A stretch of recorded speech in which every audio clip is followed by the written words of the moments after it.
Hi, I'm Hannah from Sheet Leveler.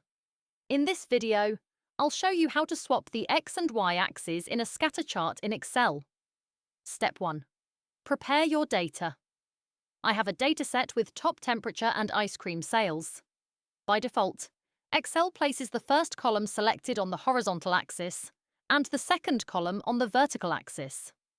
We'll see how to swap that. Select the two columns you want to include.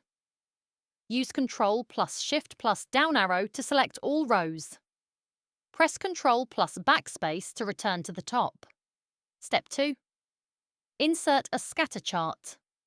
Go to the Insert tab on the ribbon. In the Charts group, click Scatter and choose the first scatter chart type. Now you'll see the horizontal axis shows temperature and the vertical axis shows sales. Step 3. Swap the axes. Right-click anywhere on the chart and choose Select Data. Find the series representing sales and click Edit. Here. Excel shows the X values and Y values ranges.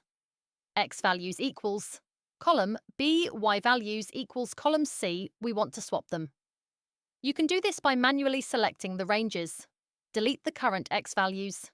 Then select the numbers in column C, first number, then Ctrl plus Shift plus down arrow. Delete the current Y values, then select the numbers in column B. Click OK, then OK again. The chart now has the axes swapped.